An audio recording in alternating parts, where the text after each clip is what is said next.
I think it's like very important to pick things you're passionate about and curious about, but then ultimately, how successful you are as an entrepreneur is in your ability to make high quality decisions.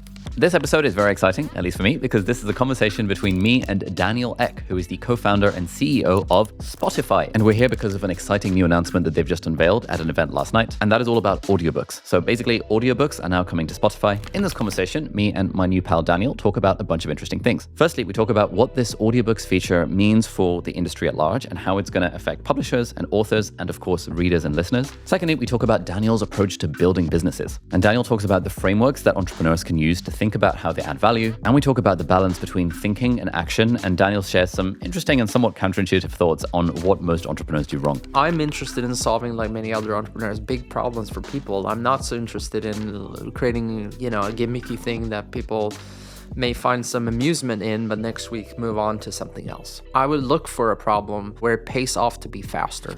And we talk about time management, we talk about focus, and we talk about work-life balance as it relates to the fact that Daniel's obviously running this huge company and a couple of other companies as well, and is also balancing his life as a father and a husband. I do what I love to do, so I have a lot of fun while doing it. I don't live to work, but I really enjoy what I do too, so it doesn't feel like a huge drag. You shoot for the stars and you land on the moon. You might just as well tackle something that's really hard, because if you tackle something that's really hard, it's more likely that you create a lot of value than if you tackle something that's simple.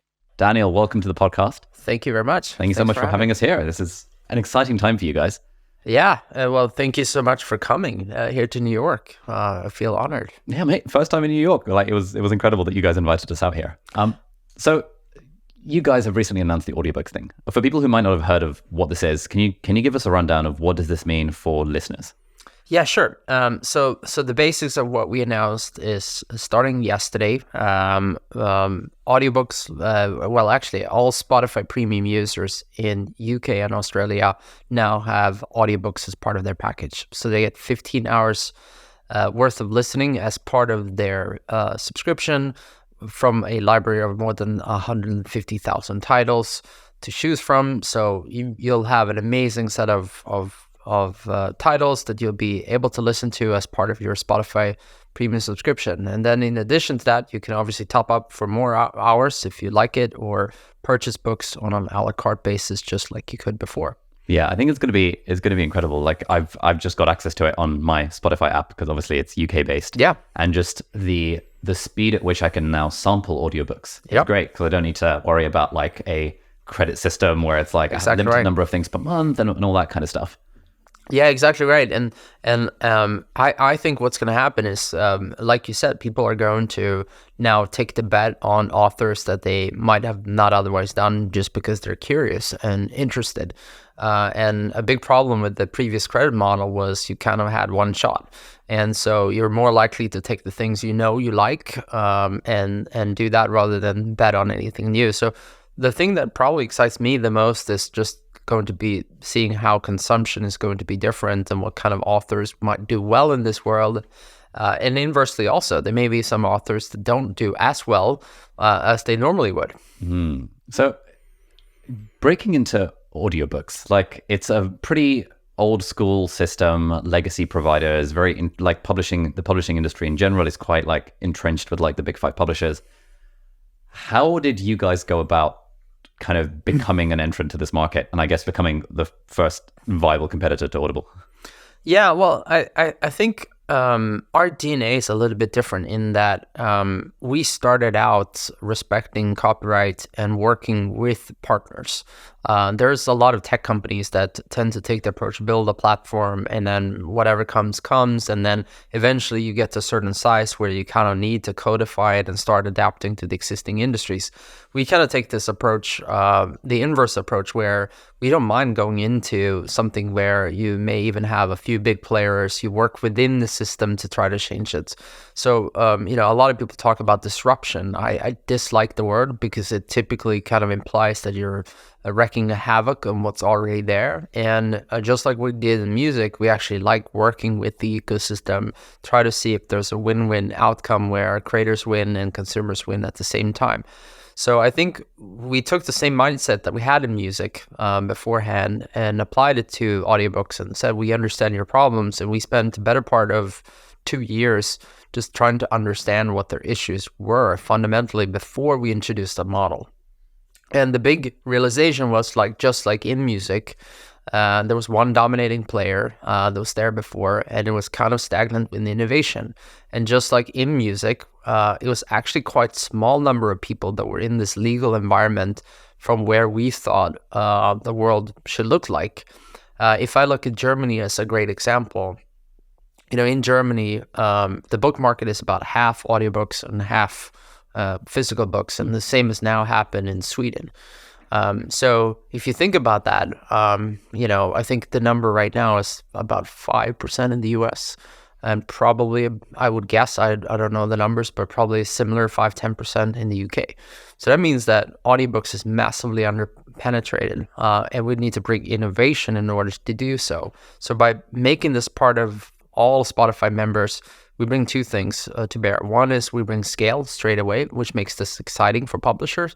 And two, you are introducing a whole new generation that perhaps may not have purchased a separate audiobook subscription, but now that this is part of their existing audio service already, they get both better consumption experience and are more likely to try new things as well. Sick. Yeah, I can't wait to try this out and just sample tons and tons of audiobooks. A general question about, when it comes to business entrepreneurship, obviously Spotify has been quite, to use that word, disruptive when it comes to, for example, the music industry. But there are a lot of businesses that, if someone had the idea of, even something like Stripe, where it's like, hey, let's do payments or something like that. And then they think, there's going to involve a lot of deal making, a lot of talking to people, a lot of trying to convince existing providers that this is a good idea, compared to doing something that doesn't require any of that. Yeah. Music, audiobooks, payments, these are all like hard problems because you're having to do a lot beyond just whip up a few bits of code, which is, I guess, how a lot of people think of software startups these days. If you were advising new entrepreneurs who are looking at opportunities that seem hard versus opportunities that seem less hard, how would you go about kind of tackling that? Well, so I think that there's two things that are important to state. Whether you only have to do a little bit of code or whether you have to do a lot of work, the first thing is to try to understand how do you create value and for whom. And so in a lot of cases, what I notice is that if it is very easy to go about something, it is easy to try ideas. That's the positive thing. So occasionally you may stumble upon something that becomes a great success. But I think we don't talk about the inverse enough, which is because it's cheap, you tend to not have to think things through. And so many of these experiments then end up getting faulty. And, we talk about minimum viable products, MVPs, and so on. I actually don't subscribe to the theory at all. I'm kind of opposed to minimum viable products. Instead, I think you should take the time to think through what problems you're solving and for whom. And I think the first experiments actually dictate subsequent experiments as well. So I would just say the first thing is to try to really, no matter who you are and whether it's a big effort or small effort, you're going to have to think through the problem well. And that in itself is a big exercise, no matter if the actual implementation then is fast or slow. And then the second thing is, when I think about all the problems that are left, I think about the worlds and bits, atoms, and genes, right? And so we started, all of us as internet entrepreneurs, we were solving mostly bits-only problems. But when you think about the really interesting things that are happening at the moment, they're all kind of in this interplay between bits and atoms. And in some cases, maybe bits and genes with, the Recursion pharmaceutical company and a bunch of all these other companies that are doing really interesting stuff in biotech. So I think that the most interesting opportunities are in those things that are kind of problematic anyway, where you have to master many skills. And then the last thing I would just say is you shoot for the stars and you land on the moon. I tend to think that things in the end, usually back to my first point, ends up being about the same amount of work anyway. So you might just as well tackle something that's really hard, because if you tackle something that's really hard, it's more likely that you create a lot of value than if you tackle something that's simple. So maybe that's me post-rationalizing, getting into really difficult businesses and so on. But I'm interested in solving, like many other entrepreneurs, big problems for people. I'm not so interested in creating, a gimmicky thing that people may find some amusement in, but next week move on to something else. So let's say someone's listening to this and they've got a normal job and they want to start a business initially on the side, and try and build it up into a thing. And they might be thinking of like, okay, there's this hard problem I want to tackle, but Daniel's got his team of 10,000 plus employees and he's got all the money and all that kind of stuff. What are some ways that solo entrepreneur can start thinking about tackling these hard problems? Well, I mean, again, if you are starting to go up against a big incumbent in whatever field you're doing, I think the most underappreciated things is to almost think about, there's informational advantages you can have, right? There's analytical advantages you can have, and then there are behavioral advantages you can have. And I like to go after things where you can have behavioral advantages. So I would look for a problem where it pays off to be faster. And like in a bigger company, one of the things that's by example is that you can't take the same amount of risks on the regulatory side or the legal side, but very often things that are highly disruptive, for instance, tend to be things that are kind of in that gray zone where it's not super. I'm not saying it's illegal, but it's not clear if it's super legal either. So you have an advantage as a younger company to go up against an incumbent in there. So I would just go for things where you can have some sort of behavioral advantage, where it pays off to be faster, where it pays off to be a smaller team, etc. But then in addition to that, the true unique thing I really do believe is if you're a high quality individual, even if you have a job on your side in order to pay the rent and all the other stuff, if you are spending thousands of hours thinking about a problem, that is highly unique in this world. There aren't a lot of high quality people spending thousands of hours thinking about how to solve a certain problem. You're very likely to come up with very unique solutions. And that sort of touches upon the conversation we had prior, right, about how to think about these things, the minimum viable thing. I think most of the work happens to be the same, no matter if it's a hard problem you're tackling or a simple one, which is really thinking things through. Thinking is sheep. That's the real MVP part here. Mm-hmm. What do you mean by informational or analytical advantages? Well, I think in the world, like, again, if you're a big company, the reality is, let's take Spotify as a great example. We have an audience of more than 550 million users. We're naturally going to have an informational advantage around consumption behaviors relative to a new entrant. So naturally, that gives us a lot of opportunities. Like one way we're using it in the case of audiobooks is we're looking for, is your music taste a possible indicator of what kind of books you may like? I don't know if it is, but maybe it is. If so, then we would have certainly an advantage relative to someone who's starting fresh in audiobooks. So that would be an example of that.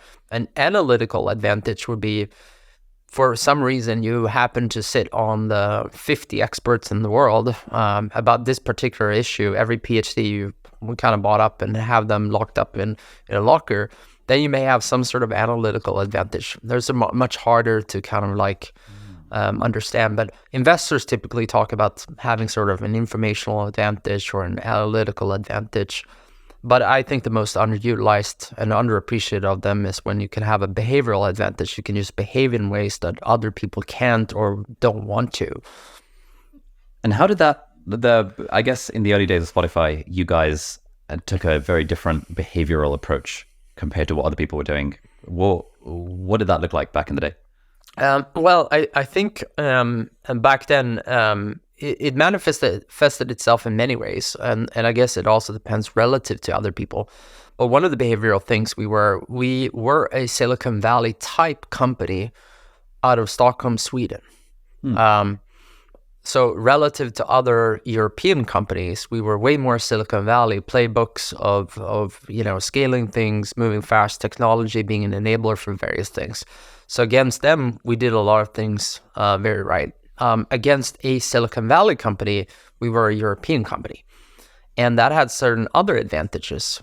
For instance, the talent market didn't look the same in there. So we could have our pick of the talent, so the best of the best of the best, because there wasn't many other startups around when we started out, which was an enormous advantage. Another thing too was that our first initial market wasn't the US, it was Sweden. And I can tell you that if we had started in the US as the first market, Spotify would not be around today. But because by picking a much smaller market that everyone else thought was uninteresting, we were, not only because we were there on the ground, we were able to see the signals, but it also didn't matter to the same extent. And the first couple of iterations of what we were building probably wouldn't have been possible to take in the biggest markets in the world and get in the record labels to buy in and say, hey, we're going to risk everything. And by the way, this guy comes around, a 23-year-old guy, and he's telling us to give away our music for free, because then people will want to pay for it, right? Of course, they didn't want to do that. So I probably would have then had to settle for a much worse product and proposition, whereas in Sweden, the market was small enough, and I was able to convince them, but also promise them through guaranteeing them revenues for that market. So for them, it was kind of win. If Spotify loses, we still get another year's of run rate. If Spotify wins, this might be quite interesting. So it really wasn't as big of a bet. But if I tell you from the beginning, if I come to you and say, hey, Ollie, give me all your content for free, and by giving it away for free, we're going to get people to pay for it, but we won't tell you how. And by the way, this is back in 2008. Yeah. So now people are more aware of it, and no one was paying for anything on the internet back then. Yeah. You probably would have laughed me out of the house. But because I did that, coupled with also basically saying, here's another year's pay, where you saw your existing business crumbling from underneath you. It's like, ooh, okay, I'll try this. I don't believe it works, but at least it gives me a few more months of runway. Nice. One thing that we touched upon is this sort of, you said, thousands of hours of thinking. Thinking is the thing that can give you the advantage. How do you think of, there are a lot of people that I know that we have in our audience who are almost paralyzed by thinking about things. They'll think about starting a YouTube channel for ages, or they think about starting a podcast or writing a book for absolutely ages and will never take action. Yeah. So how do you think about this balance between the analysis and the thinking versus actually just doing the thing? Yeah, and you're exactly right too. So what I often tell entrepreneurs is that, if you even start something, you're better than 99% other people, right? So, this is why I don't like giving advice, because people tend to take you literally, whereas the reality is it's the sum of many different things that you have to do. But you're exactly right. I do think you have to get started, and you have to do stuff, and it's by being half pregnant that you kind of, like, the amount of times that I wanted to quit Spotify, but I couldn't because I felt like I was half pregnant. I had a team, they were dependent on me, and I just had to power through. And it's by just pure grit that eventually we were able to overcome certain things. So I think that is equally true in addition to that. But I would say, I generally think when I meet entrepreneurs that they've underthought the space, the solution, what value they're creating for who. And if they spend a little bit more time than that, they would have avoided some other problems that then gets very painful by learning it after the hand. So it's a combination. You have to get started, like you said, and I think that's the problem for 99%. I still, to be candid, I'm thinking this out loud now, but I'm not sure if that is a good thing or bad thing for humanity. Maybe it is by default, so that it is good that there's a certain barrier for us all to start things in the beginning. But you're right. It's true with exercise. It's true with most things. It's as well, getting started is the hardest part. Yeah, I think early on in my, entrepreneur career, I very much drank the Kool-Aid of like, just get started, just do the thing.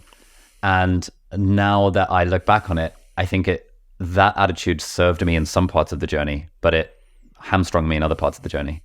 Actually, this morning we started our first, we've got a team of 13 people. So every week we've started a thing where 9 a.m. on a Wednesday morning, 1 hour, everyone's on Zoom, Slack is off, everyone has a pen and paper and notebook and just thinks about their area of the business. And that already for me, for everyone on the team, has already led to so many insights, because just taking that 1 hour a week to just think and do nothing else is so rare in a world where there's constantly stuff to do. Yeah. No, I think you're right. Like this constant interruption is a real issue, and psychologically, we're ill-equipped to deal with it. So I think that's certainly true. By the way, one of my board members posted something you might be interested in. I think it was yesterday. He talked about single-threaded meetings versus multi-threaded meetings. So the basic gist was that most of us tend to think that there's kind of one type of meeting we end up having, which is kind of we all go around the circle, we talk about things, and it's one topic and so on. And so he has some interesting ideas that he's observed from especially remote companies, and two, where they're able to have one of them he was at YouTube before, and he called it the bullpen meeting. So basically, like you bring everyone together and you slot kind of like you do for 1 or 2 hours. It just happens to be everyone can talk about it, whatever, but because it's not scheduled, that leads to totally different types of interactions. So that was his thing, but he then lists a bunch of other companies and what they're doing in order to have more productive meetings. So I would highly recommend you to reading that too. Oh, nice. Yeah, I will check it out. One thing I wanted to talk about before we talk about creator economy stuff, you mentioned, the phrase high quality entrepreneurs, and you mentioned that, at Spotify, you're trying to, I guess, like everyone else, hire the best of the best. I wonder, what are the traits you've seen that are common amongst the highest performers, the sort of the best people that you work with, the people that you think, oh, I would love to clone this person 100 times. Yeah. What are their like behavioral traits? Honestly, the single biggest indicator is their ability to learn. I don't think it's about skill or knowledge, because if you're solving problems, you're gonna end up inevitably getting into situations where you end up not knowing everything. So yes, initially, if you have a lot of expertise about a certain domain, it does help, because you can avoid running into all sorts of problems, etc. But certainly when you're solving problems, and I think that's the most important thing for any entrepreneur or executive to try to do, it's the quality of decision making. You're going to be forced by meeting lots of different things that you don't know anything about, or you know very little about it. And so then it's really your ability to learn under a short period of time and how you learn. And so what I oftentimes try to do is I try to observe how people learn and their innate ability to learn. And that then comes into curiosity. How curious are they? What patterns do they? So I'm interested in novel ways that people accumulate information. If they find like this kind of hidden path somewhere on this subreddit thread that like, I don't even know how they got there, that's interesting. If it turns out that they're excellent in extracting information from other human beings that don't normally like to share their secret, but everyone feels very comfortable around them, that's also could be another skill. There are many ways to do so, but the curiosity of learning and the ability to learn over short periods of time, I think, is the biggest indicator of what eventually will be a high quality entrepreneur. So you have to do something that you're innately curious about and you're passionate about, right? Because otherwise you wouldn't have pursued it. So I think that's the fallacy one. People look at people like myself and say, oh, that's going to be great. So I think it's like very important to pick things you're passionate about and curious about, but then ultimately how successful you are as an entrepreneur is in your ability to make high quality decisions. But how are you supposed to make high quality decisions about things you know nothing about? In my case, learning the intricacies of copyright law and making decisions around there. Or how do you hire a great CFO if you've never seen one? How do you hire a great CFO for a publicly traded company? That's like a totally different challenge than the first person who keeps your books around and pays the bill. And the bar keeps going up, and there are new and new and new challenges constantly. And you can't, it's impossible to have experience in all these things. Hence, your ability to learn over a short period of time, I think, is the highest indicator of success. Nice. Do you have a executive coach or anything like that? I do, but to be honest, I work with various people in various parts of my journey. So I'm not one who's had like one mentor and that person's stuck around with me. I tend to work with people, that I find like has a corner of things where I may not have much experience prior, and I'm able to pick up a lot of things because that person has that. So I tend to look for thinkers who are in a very, probably quite far field from myself. And then I tend to work with them for a while. I don't, it might be a year, it might be a two-year stint. Then for a while, I don't work with anyone, and then I find a new one that I can learn from and try to, surround myself with people who are thinking very differently than what I do. Changing gears a bit, one of the things that I think sort of music streaming platforms have done is expand, I guess, the middle class of musicians. Because I guess back in the day, and still to an extent, there's a tiny amount of people making all of the money. But, hearing some of the stats that your team was sharing, it sounds like, there are loads more people that now make a living through Spotify streaming than there were in the past. But at the same time, there are tens of millions of people that can now post their music on Spotify, post their videos on YouTube, whatever the thing might be, who are not making any music at all. Yeah.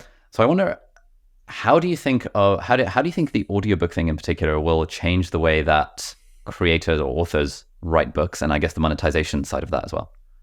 Yeah, I don't know. And I mean, if you would have asked me how the music industry would have changed, in some ways it changed beyond what I would have ever believed. And in some ways it changed less than what I ever believed as well. The reality is that the way the music industry still works is quite similar to how it's worked 15, 20 years ago. Yes, the way how you measure success is through streams instead of sales today, but how you A&R something, how you market something is still quite similar in many regards. And so I don't profess to know how it's going to change. I think again, to the extent that it will change, my guess would be that you're going to see a bigger diversity of authors being successful than the historical models. And it's quite simple from first principles, which means, in the music world, we went from, if you had to pay $1 for every song you essentially wanted to listen to, the barrier was quite high for you to try a new song from a new artist that you didn't know anything about. Unless you had a massive amount of disposable income, of course. And then piracy came along, and what ended up happening is people started sampling from lots of other places. And then Spotify really was about an easier way than piracy, and then that slowly turned the industry around again to monetization. So I think what's going to happen now in the book industry that mostly work on the credit system that you talked about, which is very similar to buying a book, just flat out. You are purchasing books by authors, either know or you have a high degree of trust. So you end up going on recommendations and other things. Like you initially said, I think you're going to sample a lot more now just because the title seems interesting or because one person mentioned it where it would have taken 5 or 6 or 7 before. So I think you're going to see a wider diversity of authors. And that in turn may, of course, hopefully lead to more authors being signed, because all of a sudden the traditional norms of what constitutes what would work as a successful author or not will probably be changed. Now, the second question is the length of a book and all these things. If you'd ask me, again, would I have imagined streaming changing the length of a song down to something, the answer probably would have been yes.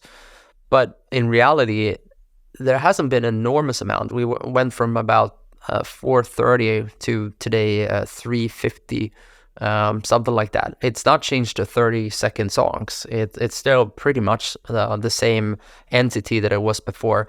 It tends to be the longer intros does worse. But then again, you have a Taylor Swift that comes along and then the longer intros work again. Yeah. I think so much is just around novelty. People want to hear what's familiar, but then, what's surprising too. And of course, if you're an established artist, you probably will get a few more extra seconds before someone will judge your work. So you can do something else, whereas the first time, artists and author probably gotta hook you straight away because you might not give it as many pages.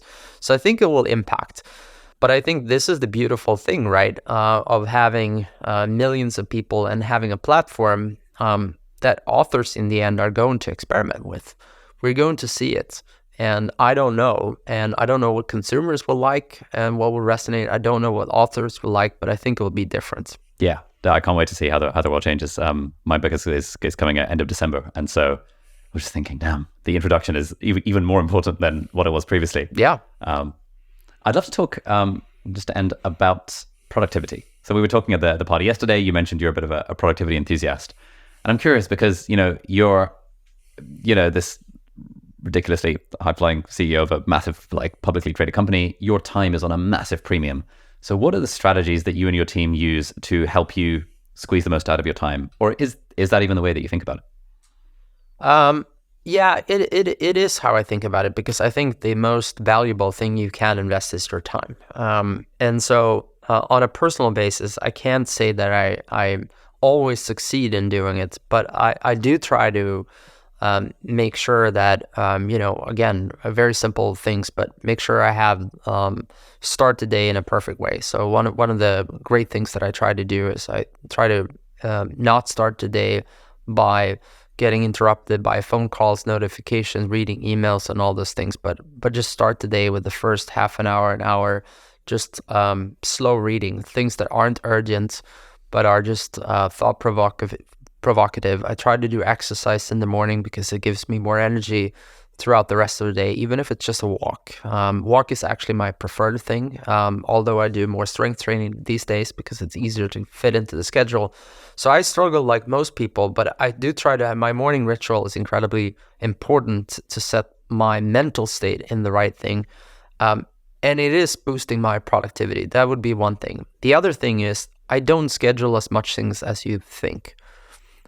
So you may think I'm a very busy person, and I am in some ways, but in some ways I'm not. Most people are surprised if they get a glimpse at my calendar because it's quite empty. There are weeks when I have a lot to do, like this week. I'm sort of back to back, but most of my weeks are pretty empty. I usually have one or two things in during the day, and the rest of the time is time off. And I think psychologically that messes with a lot of people because they're like, well, I'm not doing anything. I'm not very productive. But I think you have to, the biggest learning I've had, back in the day, I used to model myself on other people that were successful and that I looked up to and that I thought did very great things. So again, I'll use an example. My board member, Shishir, he published a lot of his productivity ritual, and he's kind of a geek and on this stuff. So he publishes a mock-up calendar of what his week looked like, and I thought it was brilliant because he has many smart ideas on like one-to-one meetings, one-to-many meetings, many-to-many meetings, and all these kind of like variants of these things, and regular cadence for this, and then occasional cadence for this and this. So it's just a great system. The problem was I copied it from him straight off because I was like, this is brilliant. And the problem that I ended up running into 2 weeks into it, I was about to kill myself because it was like the worst schedule ever. I didn't feel any energy at all. I did a lot of things, but I wasn't very productive. And my realization through that process is you have to do things, you have to understand your own psychology, and you have to understand where you can add the most amount of leverage. And we are all different. Some people get a lot of energy from meeting people.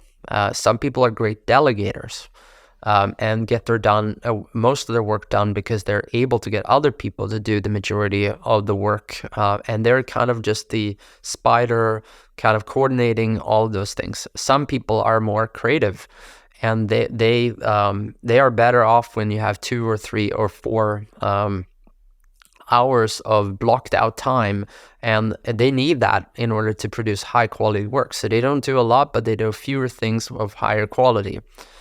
And I think you have to think about it as an individual, like both what your own psychology is so that you can get the maximum out of yourself, but you also have to think about the surrounding. So I get that you may not be able to take 4 hours off, even if it's your psychology. If you work a 9-to-5 job and you have a boss who tells you to show up for various meetings, totally understand that. But to the extent that you can be true to your psychology, I think you'll make and increase massive amounts of productivity gains. But we think we have to adhere to this schedule. So let's translate that back now to me, to the question you asked. But I felt like I had to explain a little bit more about more my philosophy to productivity first. So in my case, I don't have a lot of things blocked out, not because not because I look at it as I'm the creative person or I'm not. I would actually say I'm a hybrid, and I think most people are a hybrid of both. But the most important thing for me is to be able to roam free to the highest and most important area. And what I find is that by pre-booking that in advance, I set up myself for failure so that I don't have enough time for the things that truly end up in this kind of important and quite urgent things that the business needs to take care of. And I have a team that tends to deal with a lot of things for me. But my biggest job and my biggest help is actually providing leverage for them. And the way to do that is, many of them run the day-to-days and run lots of people and orgs and meetings and all that stuff. It is like they get a hairy problem. They don't know what to do about that problem. It may take 2 or 3 or 4 or 5 hours or even 2 weeks to sort that out. That's where I do my best work. And that is sometimes negotiating deals. That is sometimes get really in the weeds of a product strategy thing and like sort out everything from how the button works to whatever other things there may be.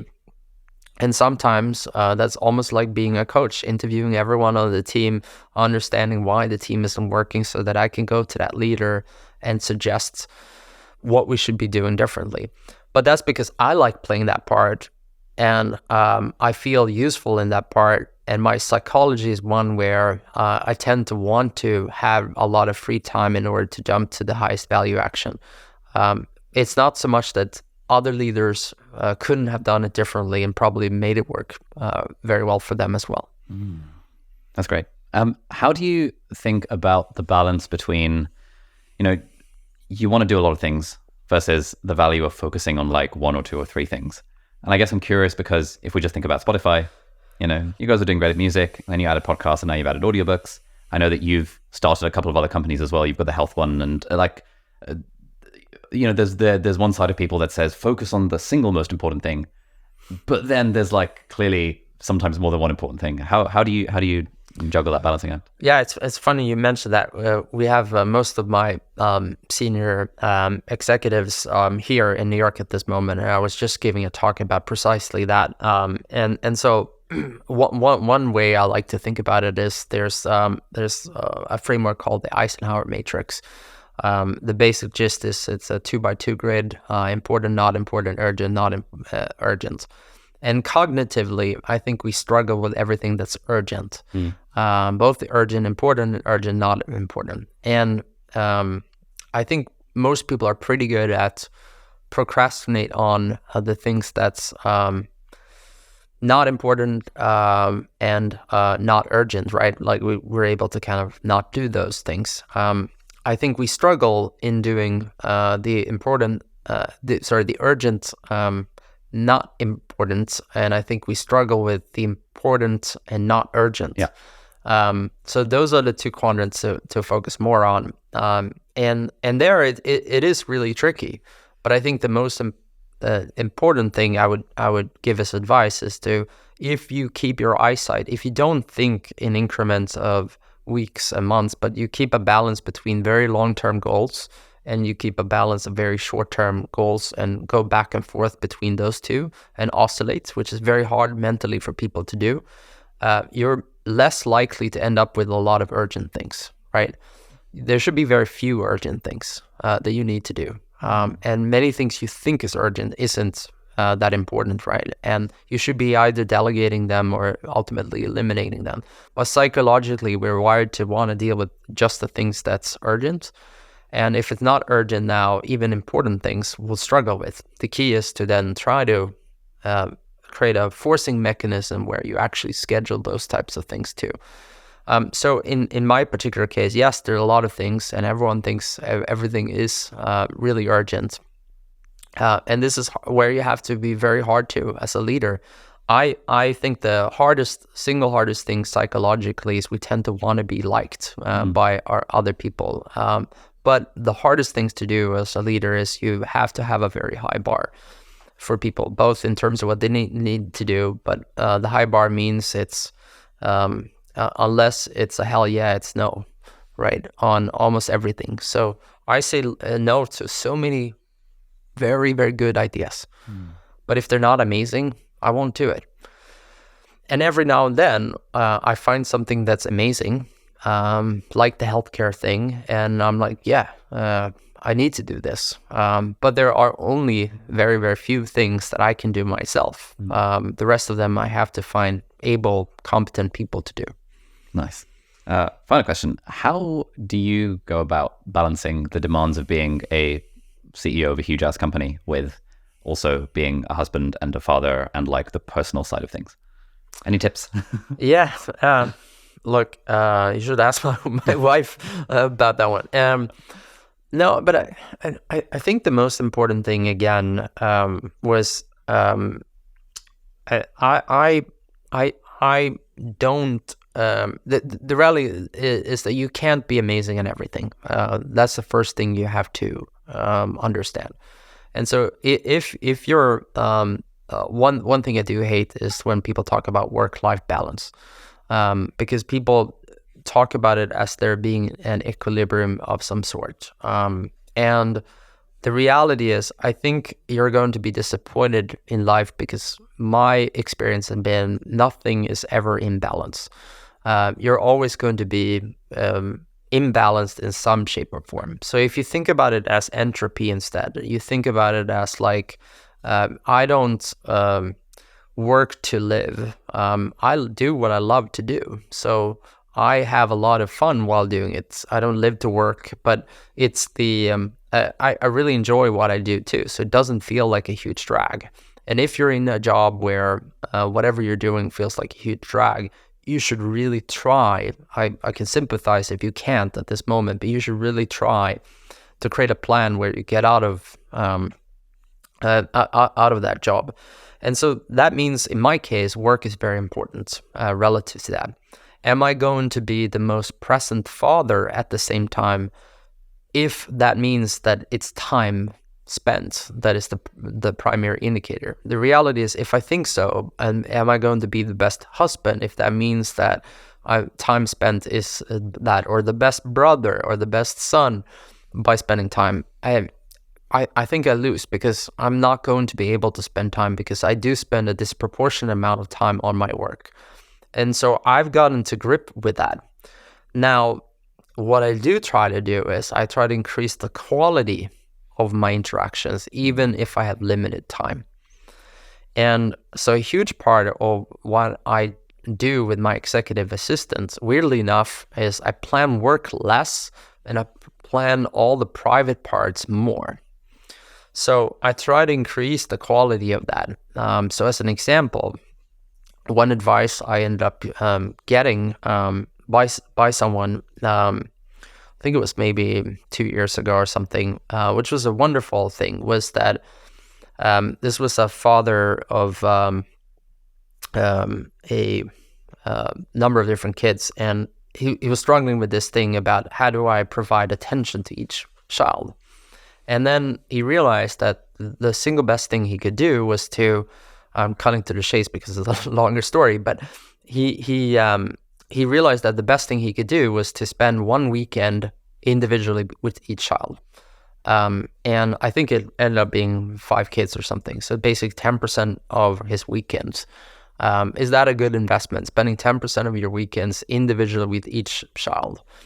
And he thought it would be. And the way he did do that is you have 1 year to plan it. And so you figure out together, what do we both enjoy doing? And so with one of the children, it was fishing. So they went away fishing for a weekend.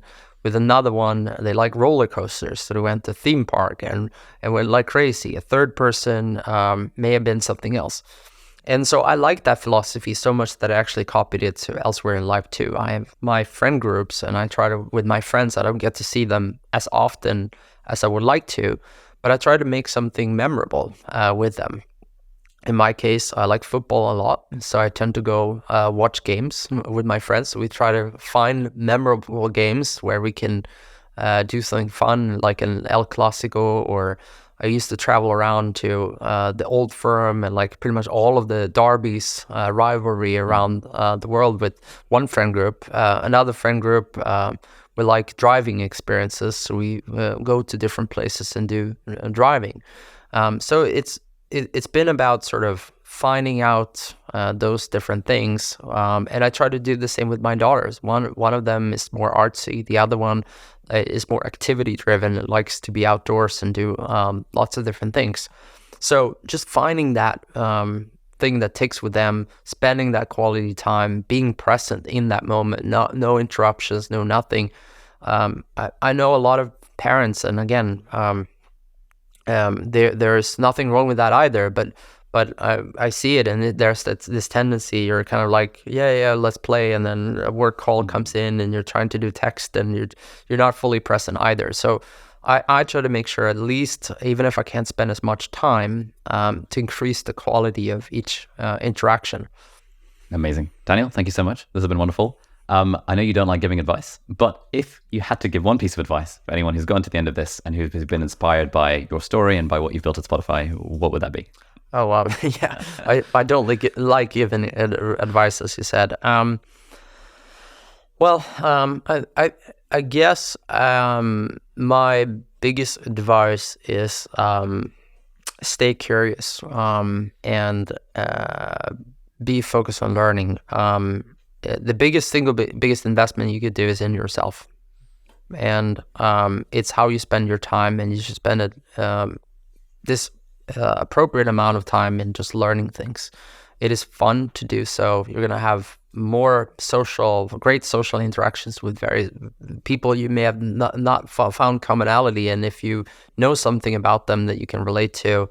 And I believe you're just going to have a richer life overall. So I think that's maybe cliche, but I think it's still so true, and so few people do it. So that would be my advice. Brilliant. Daniel, thank you so much. Thank you.